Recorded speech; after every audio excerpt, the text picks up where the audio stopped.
My YouTube channel. SSLC social science പരീക്ഷയിൽ ചോദിക്കാവുന്ന important ചോദ്യങ്ങളാണ് നമ്മളിപ്പോൾ ഡിസ്കസ് ചെയ്തുകൊണ്ടിരിക്കുന്നത്. അതിൽ പ്രധാനപ്പെട്ടൊരു ഭാഗമാണ് നവോത്ഥാനം എങ്ങനെയൊക്കെയാണ് മതനവീകരണത്തിലേക്ക് വഴിവെച്ചത്. നമുക്കൊന്ന് നോക്കാം.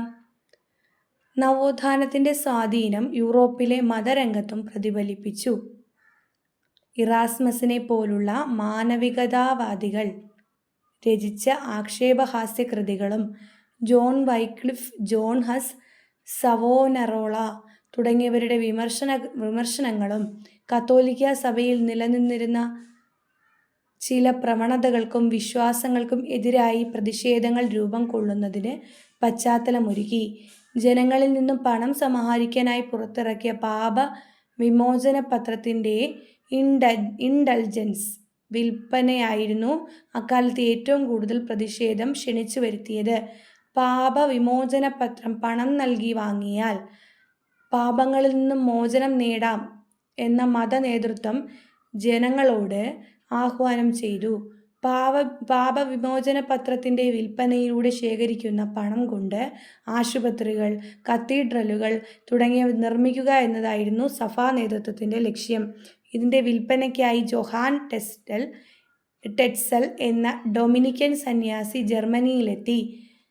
പാപവിമോചന പത്രത്തിൻ്റെ വിൽപ്പനയിൽ പ്രതിഷേധിച്ച് ജർമ്മനിയിലെ വിറ്റൻബർഗ് ദേവാലയത്തിൻ്റെ വാതിലിൽ 1517 മാർട്ടിൻ ലൂതർ എന്ന പുരോഹിതൻ തൻ്റെ 95 പ്രബന്ധങ്ങൾ 95 തീസീസ് പതിപ്പിച്ചു.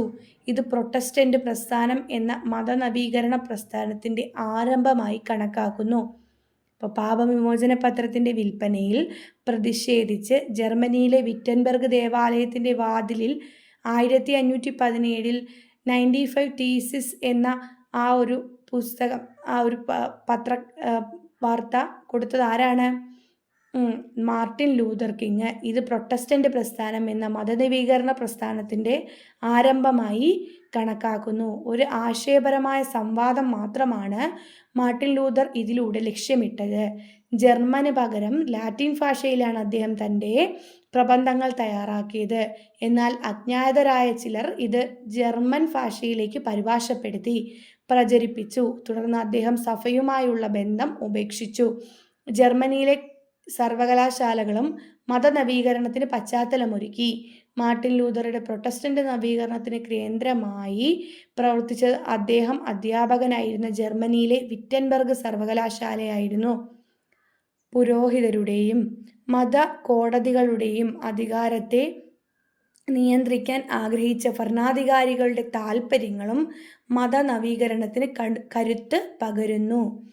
നികുതി പിരിവിലും ദേവാലയങ്ങളിലെ നിയമനങ്ങളിലും പുരോഹിതർക്കുണ്ടായിരുന്ന അധികാരത്തെയും അപ്രമാദിത്വത്തെയും ഭരണാധികാരികൾ ഇഷ്ടപ്പെട്ടിരുന്നില്ല.